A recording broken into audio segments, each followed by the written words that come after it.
I don't ever feel like I did that day. Take me to the place I love. Take me all the way. I don't ever wanna feel like I did that day. Take me all the way. Yeah, yeah, yeah.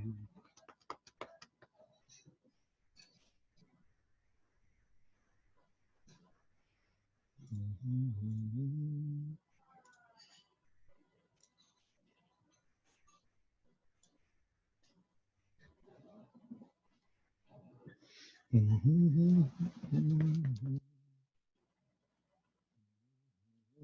Mhm.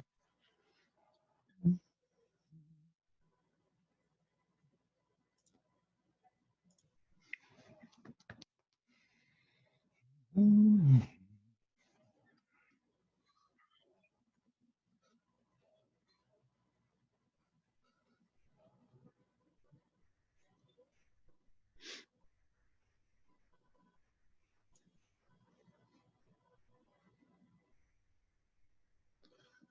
All right, we're waiting for a few people yet.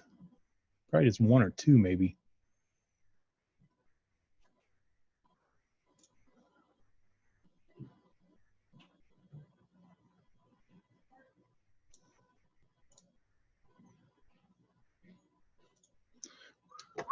Oh yeah, a couple. Here they are. Here they are. Here they are. All right, I'm going to unmute you all as long as not a ton of background noise, as usual. My hands are freezing. It's cold down here. I'm going to share. We'll start with this. Share. I'll just share my screen. You should have gotten this email right here, and I want you to fill out this today. As a matter of fact, you could probably just fill it out kind of right now. It's very simple. Your name. Are you going to take the A, B, or the BC? Going to take you 2 seconds. No reason not to do this. It's not a half-hour dedication. All right. Anyway, get that done. And maybe if we end notes a little early here, we'll do it right here on Zoom. I got this from the counseling center.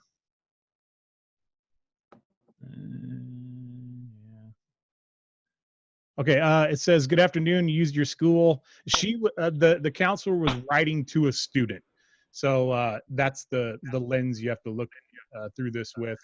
Is that a student was trying to get into their My AP and they couldn't. Things weren't working. Good afternoon. You used your school email account for your College Board account. This email address does not accept email from out of the district. To take your AP exam online this year, College Board will be emailing links to log in to take the exam. This means you must change your email address to in your myapcollegeboard.org account. Please log in and change your email to an email account you'll be able to access on and prior to test day. So the way I interpret that, and I didn't write this, of course, is that if you used your school account to set up your AP account, you will not receive emails from them. So then it explains what you need to do to get that change and make sure you pick an email that you can actually access. And then the counselor, there's another one I got from, um, it says, "I did a webinar today, so I've seen it in writing now about the option to change to AB. Students will need to join a new section I created." Now, that's not me, that's the counselor, of course. In myap.collegeboard.org, join core code, and there's the join code. For me to change your test. I need them to do this by the end of the day, this Thursday, April 16th. So all this has to be done by Thursday. Now, you really only have to do a couple things. One, make sure you fill out that form that I've done. Make sure you have an accessible email with College Board so that you can actually take the test. And why don't you just join this anyway? I think this is just if you're changing to AB, but I don't know that. I don't know the answer to that. So get those 3 things done by Thursday. Probably just do it today. You know, if there's any way possible you can do that, so you don't have to worry about it, and we get it done, and we can move forward with this. Speaking of the AP test, it sounds like They're going to be doing several things to make sure you're not cheating on this. It sounds like they're going to be sending me your work, and I get to decide whether you cheated or not. I get to give my opinion. What that exactly entails, I don't know. I guess I'll find out more information later. I guess they're going to use stuff, similar thing to Turnitin.com, except the math version, to see if you have plagiarized work. So, and from what I hear, and I don't know this for sure, I've not seen this in writing, is that the same people that do the AP test do the ACT. And if you are caught cheating on this test, they may or may not, that may or may not affect your ACT. How that would be, I don't know. I thought it was very vague, but just, I think it would be in your best interest to just do the test honestly and not try to get away with anything. I don't think the benefit of doing really well on the test would outweigh the consequences of getting caught, cheating or plagiarizing or using outside resources. Does that make sense to everybody? I don't know.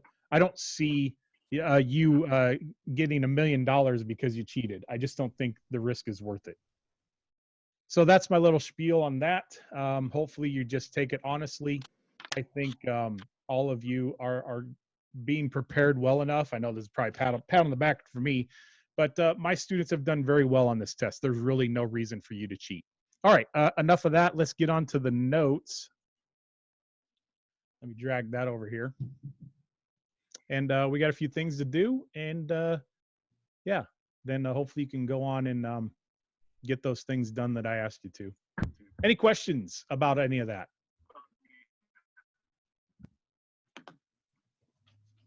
All right. If there are no questions, we will move on. Here's our third topic. More like a story problem type, speed, velocity, acceleration. So the rate in calories per minute at which a person using an exercise machine burns calories is modeled by the function f. In the figure, this function from 0 to 4, you can see 0 to 4 is a curve, and then the rest of them from 4 to 24 is just line segments. It says a piecewise linear for 4 to 24. Find f prime of 22, indicate units of measurement. Oh, how come I'm writing in the color white? You can't see that. All right, so letter A. Where? 22. 22 is about right there. So let's see. F prime, well, if this is F, and F represents calories per minute, so F is the rate. Then F prime of 22 is just 3. F prime of 22 is Y2 minus Y1 over X2 minus X1. So we're just looking at slope. So negative 12 over 4, negative 3 calories per minute squared. So there's letter A. B, for the time interval 0 to 24, at what time t is f increasing at its greatest rate? What time t is f increasing? Show the reasoning that supports your answer. Well, I'm sure that it's highest somewhere in here because I'm thinking in terms of slope. So f prime of t is negative 3/4 t squared for the curve anyway, plus 3t. Now that's the actual rate, but then we want to maximize the rate. So we actually want the second derivative because it says increasing at its greatest rate. So maximizing the increasing. So here's the increasing. Now we're maximizing the increasing. So negative 3/2 t plus 3. So we're going to set that equal to 0. All right. Minus 3 over. And multiply by negative 2/3. Multiply by negative 2/3. So we're looking at 2. Well, now there's other place where we're increasing. That's right here along this line segment.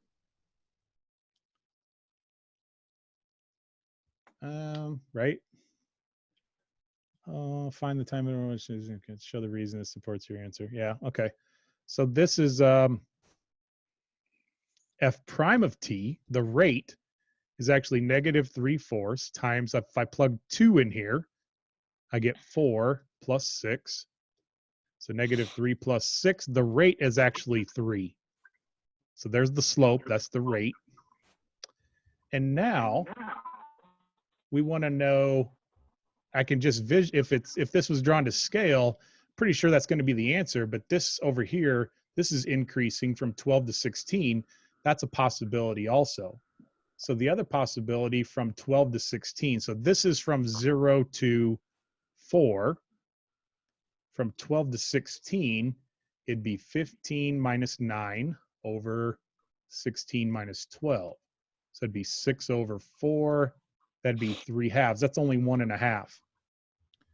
So on what time t is f increasing at its greatest rate, I'm going to say t equals 2.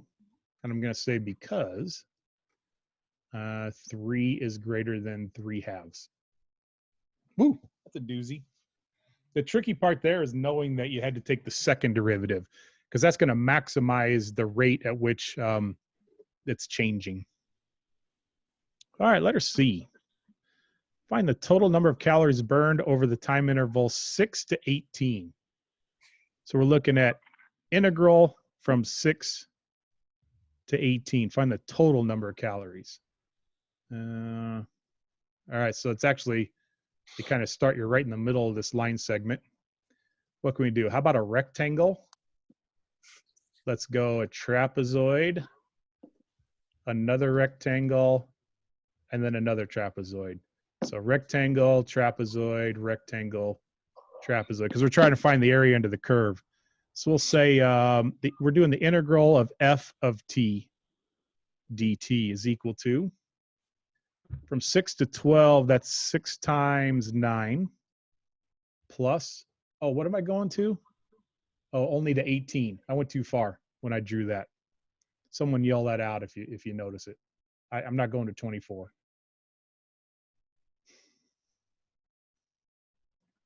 So right here, it's still a rectangle, I guess. There we go. All right, so we got the rectangle. Trapezoid is 1/2 times the height, which is 4 from 12 to 16. And then base 1 would be 9. Base 2 would be 15. And then we're going to add on 16 to 18 is 2 times 15.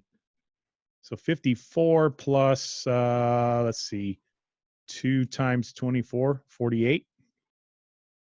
Plus 30.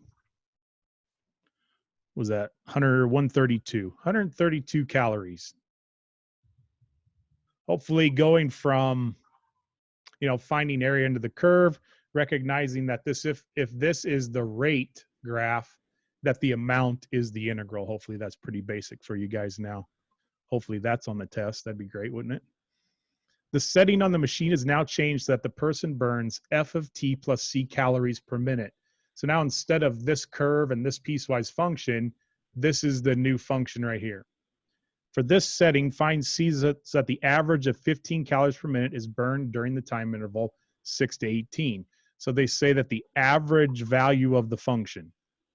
So average value of a function is 1 over 18 minus 6 of a continuous function times the integral from 6 to 18 of f of t plus c dt. We need that to be equal to 15. So, I mean, this is a tough problem. On the test, there's on a free response, there's always kind of those. There's probably a 1 or 2 gimmies. There's probably a medium level one, and then there's probably a pretty tough one. To see who can get those 5s. This is probably the tough one right here. But the clue is the average value of a function, and we want that to be 15. And they kind of give you the unknown is right there. Well, we already did, let's see, we can do 1/12. We already did the integral of f of t. We did that up here from 6 to 18. Let's not reinvent the wheel. So we have 132 plus, and I'll do this. Now we have to take the integral of the c, but with respect to t. So there's the constant, there's the variable from 6 to 18. And we want that to be 15. Let's do this. 132 plus, well, it's going to be 18c minus 6c. That's going to be 12c. Am I going too fast? Everybody good? Yeah. All right. If we multiply the 12 over, what's 15 and 12? 0, 3, 180. Multiply the 12 over. 12c equals 48. Oh, there we go. So c ends up being 4. I think that's what they wanted. Find c. We got it. There's the concept. So, you know, it's great if I can show you a problem, and if you could spit that exact same problem out, I mean, that'd be great, but that's not what we're after here. So the concept is, you know, area under the curve. That's the total amount of calories when the graph is rate, average value of a function, greatest rate. If you have greatest or smallest, we're talking about mins and maxes. So you need to take the derivative. And then this concept of finding a slope. And we saw that in the chart where if we're going from 4 to 5, and at 4, the value's 20, and at 5, the value's 33, and they want to know the slope at 4.5, well, the best you can do is old-fashioned slope. So we even go back to algebra with old-fashioned slope in here. We do that. They asked for that quite a bit. Any questions on this problem? All right. So here's the rubric. And I've already made a video of this, and I did find a mistake in my video, and it's on the multiple choice. And since they were only going to have free response questions on your AP test, I did debate whether to cover multiple choice or not. And here's why I'm going to stay with multiple choice. And I have a second screen. That's why I'm looking off to the right over here. There's going to be, I believe, a 25-point free response question, one of those, and then like a 15, I don't remember the breakdown, but there's going to be a 25, a 5-minute time to upload, and then another 15-point free response question. And I don't know what they're going to ask on that. If you have a 25-point free response question, I've never seen one of those before. So I don't know what topics they're going to cover. So to cover all our bases, I don't know if they're going to put L'Hopital's on it. I don't know what it's going to look like. I think still doing multiple choice is going to be a nice way to cover as much of the year as we can in a shortest amount of time. And I don't want to rely on the free response that I have to cover everything that we're going to do. So we're going to stick with the multiple choice, even though on the test, you're not going to see any multiple choice, so we can keep covering those topics. Hopefully that makes sense to you. So here we have, this is L'Hopital's, but what you should do on the test is plug in values when you have limits, just to see if it works. Maybe they're trying to trick you. Probably not. Probably not going to work just to plug in values. So e to the 0 is 1. Cosine of 0 is 1. 2 times 0 is 0, of course, and 0 in the denominator. So 0 over 0, that's an indeterminate form, as we've talked about. So we can do L'Hopital's. Limit as x approaches 0 of e to the x plus sine of x. And here's what I forgot to take, don't do what I do, do as I say. On the video, I think I forgot to take the derivative of that. I just made it 0. So minus 2. On the video, I messed that up. I got to redo the video. Anyway, so we have the derivative of the bottom, and we have e to the 0 plus sine of 0 minus 2 over 0 minus 2. So that's 1. Sine of 0 is 0, so 1 minus 2 is negative 1 and negative 2, and we get an answer of 1/2. And I think on the video I had like negative 1 or something like that. I caught it later, but I'd already uploaded, I think. For 0 to 13, an object travels along an elliptical path given by the parametric equation. So this is a quick way to review parametric. That could be on the free response. I think we're going to do parametric free response questions later. We're not even near close to getting done with review yet. At the point where t equals 13, the object leaves the path and travels along the line tangent to the path of that point. What is the slope of the line on which the object travels? So it's like you're swinging something around, but in an elliptical path, and you just let go. It's going to go along that tangent line. So we need dy dx is equal to, so the derivative of y is 4 cosine of t. Derivative of x is negative 3 sine of t. Now remember, when we took the second derivative of parametrics, that's where we had to divide by that extra dx dt. Not on the first derivative, but on the second derivative.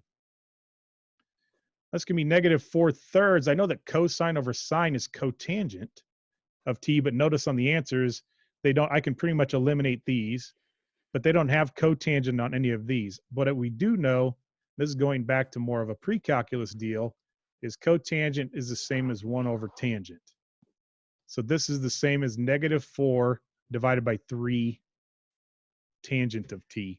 So then it ends up being letter D. Parametric, slopes of parametrics. There's a quick way to cover that topic. What are the values of p for which the improper integral from 1 to infinity, 1 over infinity of 1 over x 2p dx converges? Well, this isn't designed to do the entire integral. Plus, it has a variable and another variable. This is very similar to the p-test that we did in infinite sequence and series. Remember, we have an integral test in sequence and series, and they're very much related to each other. So in order to plug in infinity and have it not be infinity, that needs to be in the denominator. Down here, like 1 over infinity is 0. That's an actual value. Now, to keep the variables in the denominator, we need 2p to be greater than 1.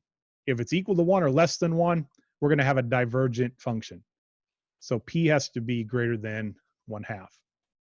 So letter C, p has to be greater than 1/2. As long as that happens, we'll have variables in the denominator. If it's anything else, they go up to the numerator. That's bad for convergence. I don't know why I like partial fractions so much. Seems like we already did this, but we'll do one again. So 2x over x plus 2, x plus 1 is equal to, they already have it factored for you, which is nice. B over, how am I doing on time? Got 8 minutes. Boy, this half hour goes really fast. Let's get common denominators. X plus 2, and I'm multiplying top and bottom by that. So 2x equals a times x plus 1 plus b times x plus 2. So we're going to let x equal negative 1. So negative 2 is equal to, that makes that 0. Well, that makes that 1. That's nice. So b is negative 2. And we'll let x equal negative 2. We'll make this one 0. Negative 4 is equal to negative a. A is equal to 4. Now the new integral is 4 over x plus 2 minus 2 over x plus 1 dx. And so that's 4 natural log absolute value of x plus 2 minus 2 natural log absolute value of x plus 1 plus c. Then you start looking over the answer to see how much you're going to actually have to finish this. And not very much. We don't have to do the powers. We don't have to do the division because that's minus. Pretty straightforward. Letter D again.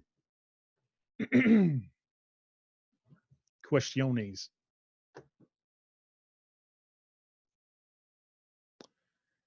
Here's our last one.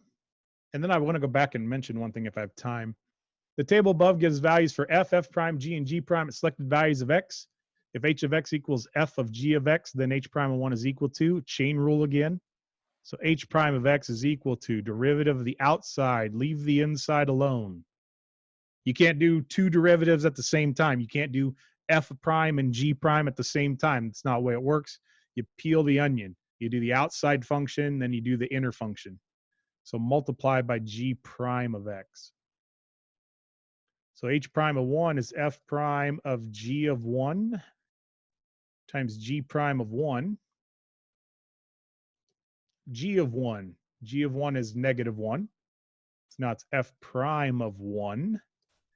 G prime of 1 is 2. That's times 2. And finally, right here, f prime of 1. F prime of 1. No. Negative 1. Negative 1. Negative 1 right there. F prime of negative 1 is 5.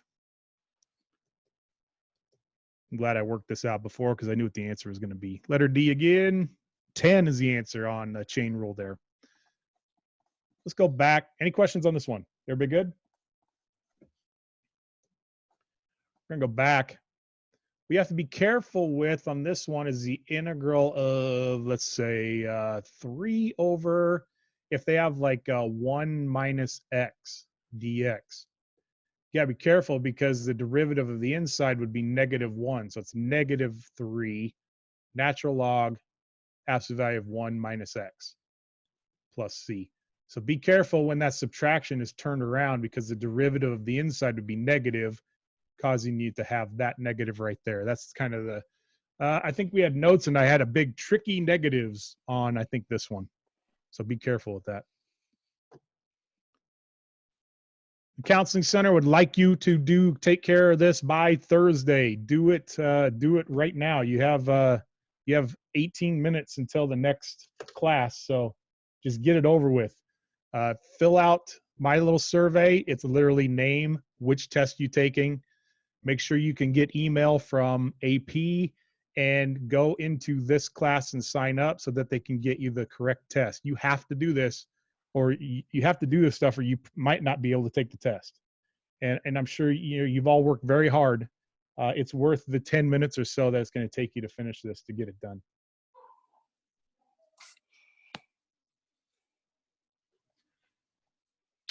All right, you guys. Listen, I get that, and seems like I give you a little spiel at the end every time we meet, but this is going to get old. It's going to take more and more concentration on your part. It's going to take more and more self-discipline as the weeks roll on. But you're all seniors. The light is, you can see the light at the end of the tunnel for your high school career. And what a heck of a way to end it, right? You're going to have a story for the rest of your life.